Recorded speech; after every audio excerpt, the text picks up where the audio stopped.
In this video, I want to go through some of the breathing examples. In the last video, we talked through some of these different breathing patterns that we see. And today, I want to actually show you some of the different breathing patterns in different videos of people. So first, let's have a check about the belly breathing. So belly breathing is just an expansion in the front. And this expansion often leads to too much pressure on your diastasis. It can also lead to a decreased resting tone in the abdominals. And this decrease of tone actually decreases the amount of tension that the diaphragm has to work with, which then starts to decrease the side and back rib movement.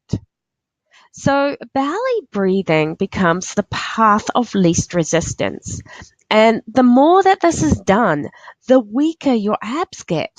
And as we've been talking about, you need ab strength to get rib expansion and a good diaphragm expansion.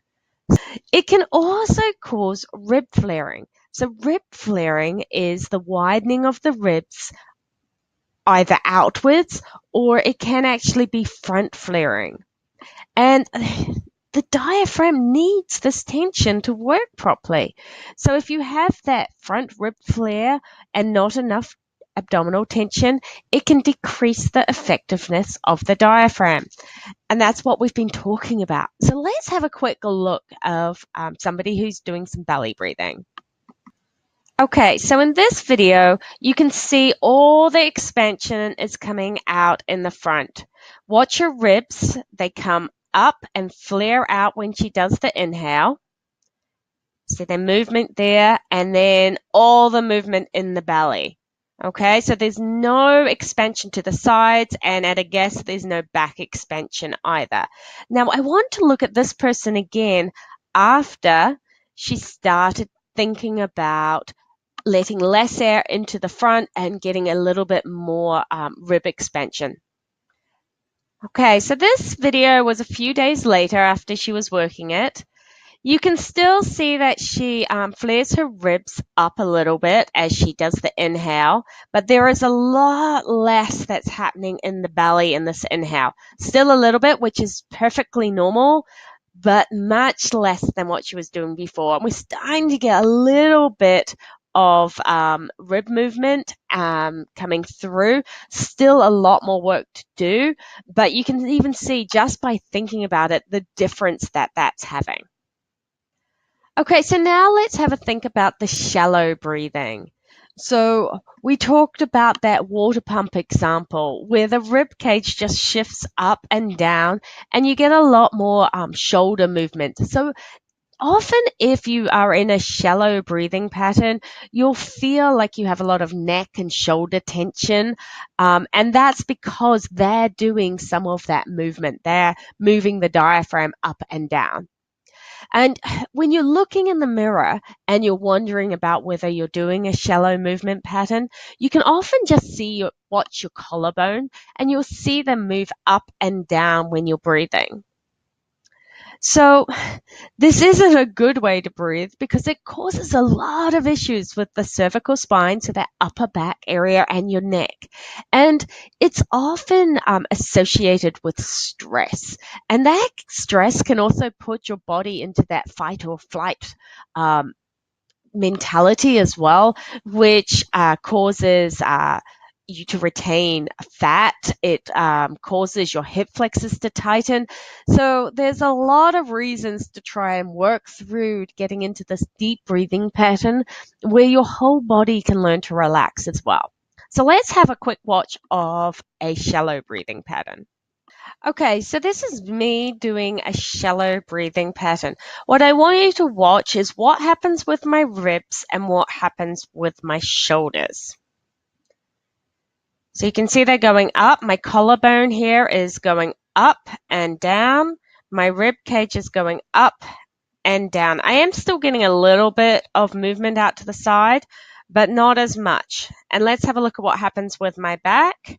See, it's all just going up and down, and there's no back movement here. If I continued in this, I would start getting that high upper back arch. Okay, let's go to the next breathing pattern. All right, so in this one, we're going to be looking at what no back expansion looks like. It's often really hard to know whether you're getting back expansion if you're standing up. So we're going to have a look at somebody doing this lying down so that you can physically see the hinge point in the back not expanding. And we're also going to look at this lady who's going to be bearing down as well. So, we keep talking about emptying your exhale from your pelvic floor up, not from your diaphragm down, because we don't want to bear down. When we exhale, our pelvic floor is meant to rise automatically. And often the no back expansion is a result of that being a belly breather or having a really shallow breathing pattern. And it also causes that poor core firing and coordination. And that's where that bearing down can come into this. Another reason for this would be being a person who constantly sucks their tummy button in, because in that case, your diaphragm isn't coordinating with your pelvic floor because it's physically a barrier because you've sucked in and that pressure system can't get through. Okay, so let's have a check of this one. All right, so with this, what I want you to do is I want you to watch the back. You can see she's got this high hinge point already. So that tells me that she's having problems with the back expansion. So I want you, the first time we do this, to watch this area on the inhale. Because on the inhale, this should fill out and start pressing, this upper back area should start pressing against the ground. So just watch this area to start with. Watch what happens. Here, inhale, and it went up. Can you see that? This arch point has gone even further up rather than pulling down. So that's telling me she's using her rectus abdominis instead of getting that full back expansion. Okay, now she's about to do an exhale, and what I want you to watch is this part of her belly, so the lower belly. If you're exhaling and moving the pressure from your pelvic floor up, this should flatten and move up. Okay, so watch what happens on this exhale. See how she flattens and moves down. Did you see that bulging? How that happened? Let's watch this whole inhale, exhale again. Okay, we're going back to here. Okay, and that was an exhale, and now let's watch. Inhale, see the arch and the push and bear down. She's also inhaling and exhaling incredibly quickly, which won't help that back expansion. We try to inhale and exhale, especially in the breathing exercises. Take your time. Get that full inhale so you can get a full exhale. Okay, so now I want us to have a look at the mixed breathing pattern. So sometimes, and I know I'm a culprit at this, you can actually get your rib and back expansion, but still not get the connection to your pelvic floor. I find this happens with people who were previously a belly sucker-inner or a gymnast or ballet dancer, or people who were really conscious of keeping their bellies flat all the time.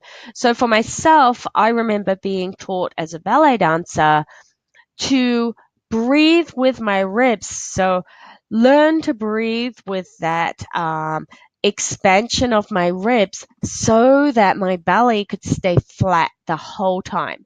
So that I was using my diaphragm, I was still getting a good inhale and an exhale, but I only ever used my ribs. I didn't let my belly fill out with air as well. So I wasn't getting that full expansion of my diaphragm, pushing down, getting that pressure in my belly and pushing that pressure down into my pelvic floor. And what tends to happen when this is the case is you're getting that expansion, but instead of your diaphragm pushing down, you're actually forcing it to suck up under your rib cage. And Your diaphragm, this can happen just on one side of your diaphragm if you've got a flared rib cage on one side, or it can happen on both sides. So let's watch a video of somebody who's doing this. All right, let's just bring this back so that we can see the inhale. See the inhale and see how this gap under here, let me just take this back a little second. How much further back? 1 and 2. So I want you to watch this area. I know the lighting isn't great, but I want you to really watch this area where her ribs are. When you do an inhale, this should actually fill out. So if you had your fingers under your ribs, you should actually push them out because this area will fill out. Okay, now watch. As she inhales, the ribs go really nicely out to the side as they're meant to, but this gap here doesn't fill out and the belly doesn't fill out, okay? She actually sucks up her diaphragm under her rib cage. So let's have a watch of that. Okay, so let's watch this inhale. The ribs go out, but look, see that? It's totally sucked right in. And let's go back just a little bit so you can see this again.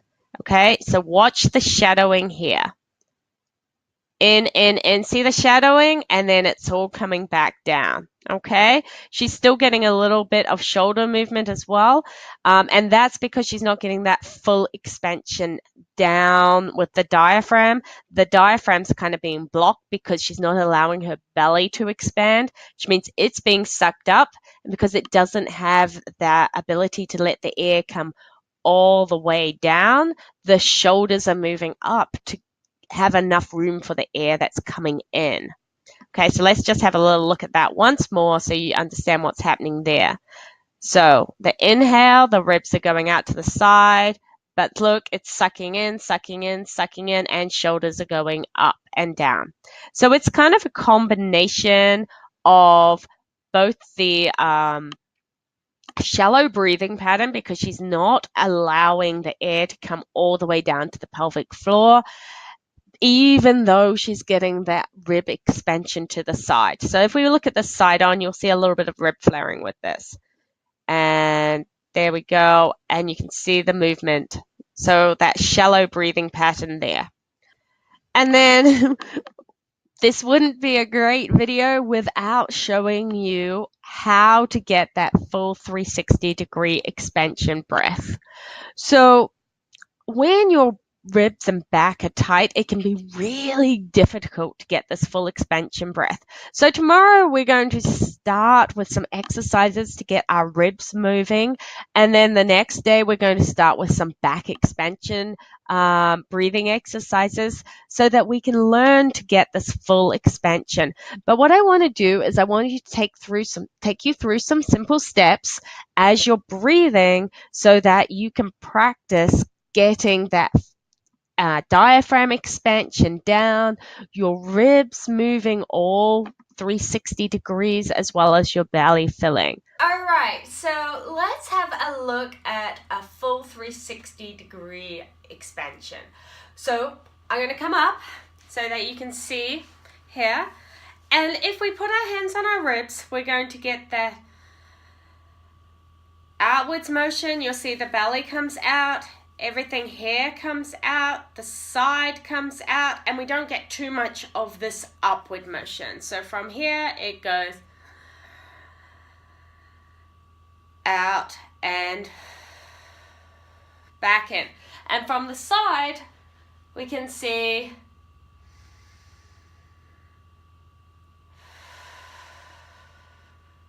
and again.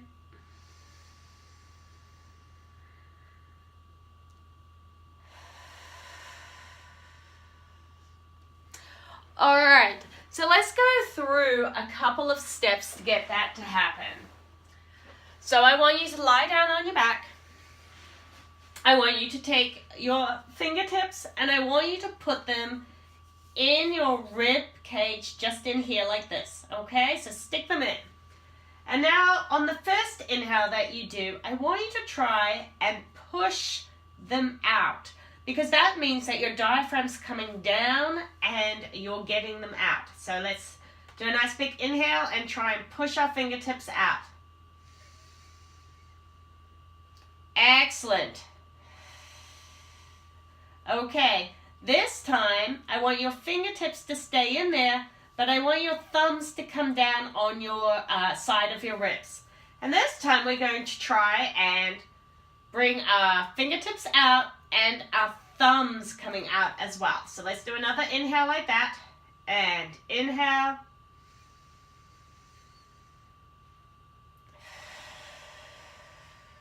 Great. Did you feel some pressure, sideways pressure onto your thumbs?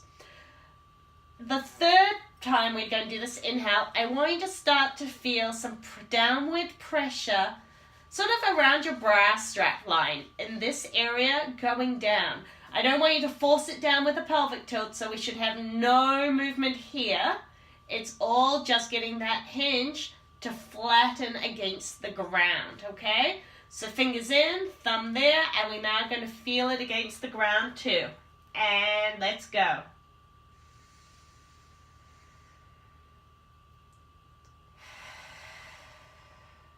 Excellent. Now, it may take you a while to get that. And we're going to go through some exercises to help that rib expansion and that back expansion. But what I want you to do right now is try this and see which part of the breath you're struggling with most. Is it that sideways expansion? Is it getting your diaphragm to come out so your fingers push out? Is it feeling your back press against the floor? And let me know. Okay,